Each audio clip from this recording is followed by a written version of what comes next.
Did you know that March is Colorectal Cancer Awareness Month? Colorectal cancer is the second leading cause of death in the U.S. behind lung cancer. The National Cancer Institute estimates over 150,000 people received a diagnosis and over 53,000 died from the disease in 2024. Well, this morning we actually have a very special guest who will be featured in a National Cancer Awareness campaign. Jeremy Eccles is live in studio right now to tell us about his journey into remission and the importance of early screening. Thank you so much for waking up with us. And thank you for having me. This is such an important topic, and I've had loved ones that have had a close call with this. Tell me more about why it's so important to have early screening. So screening is really important. So I'll come back. Colon cancer starts as a polyp that's kind of precancerous, and if gone undetected, it will eventually potentially develop into something that is cancerous. Right. So getting the screen is important in early detection, because detecting early gives you more options when it comes to treatment, and it gives you a higher possibility of getting a cure. That's right. And I mean, back in the day, they said wait till you're 50, but this should be happening sooner. Definitely, much sooner. So actually the guidelines have gone down from 50 to 45, but that's just standard across the board. You also want to consider what your own personal situation is. Do you have a family history of colon cancer? Right. Have you had issues with irritable bowel disease, or have you had Lynch syndrome, or any of those number of things? These are all things that everyone needs to talk to their doctor about, because that may make you eligible to get screening prior to the age of 45. Now, tell me a little bit about your story and what led you here. So I was diagnosed at 33, stage 4 colon cancer. Oh my goodness. I don't have a family history. I'm pretty healthy. I don't smoke. So I did start to experience some symptoms, and I was pretty proactive in going to the doctor, and I was able to get it. I was stage 4, but they still caught it early because my tumor wasn't very old. Oh. But that's what brought me here. So I went through surgery, I went through chemotherapy, and I'm one of the fortunate ones who've been able to say I've gotten into no evidence of disease. Oh. So I'm into survivorship now. Okay, I have chills. Thank goodness. I mean, thank you so much for sharing this.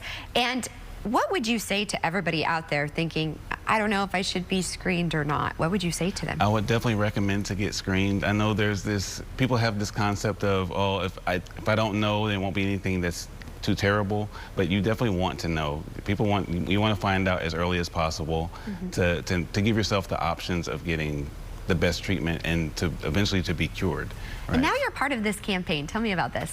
So the campaign is through an organization called Fight CRC, which is a nonprofit organization that advocates for patients and funds research for colorectal cancer. I'm excited because March is Colorectal Cancer Awareness Month, so we're just getting the word out of what the organization's goals are. We want to increase funding because there are a number of people who are getting diagnosed, like me, in their early 30s and late 20s, and we want to figure out why. I mean, I couldn't imagine if you would have waited. I mean, that's just terrifying to me. Any misconceptions about this type of cancer, would you say? I think the #1 misconception is that colon cancer is an old man's disease. Yes, I was going to say that. That is just, it's no longer the case. And research doesn't really know exactly why younger people are getting diagnosed, but statistically, colon cancer is now the #1 killer of men, cancer killer of men below 50, the #2 cancer killer of women below 50. So it's no longer, when I get into my later years, it's something that you have to be concerned about. Right. Well, you've been through quite the journey. Is there something that you've learned from all of this? Because a lot of times we ask ourselves, why me? You know, we have that moment. What are you taking away from all of this? I'm just fortunate enough to still be here. I'm grateful that I was able to survive. So I'm here to lend a voice and a face for other people, just to give them hope. So if you can look at someone, I didn't have a lot of people that I could look forward at my age when I was diagnosed. So this is a space where I'm very passionate about, and I'm willing to dedicate my time to help others. I am just so thankful. It's a blessing to have you here. And I'm so glad that you are cancer-free. I can say that, right? Yes, yes. You are cancer-free. I mean, how incredible. When you hear that, how does it make you feel? It's surreal. Like, a lot of times I think back and it's like, man, I can't really believe I went through that. How long ago was that? That was when I was 33, so I was diagnosed in 2018. Okay. I was declared no evidence of disease in January of 2020. So just celebrated 5 years. Oh my gosh, congratulations.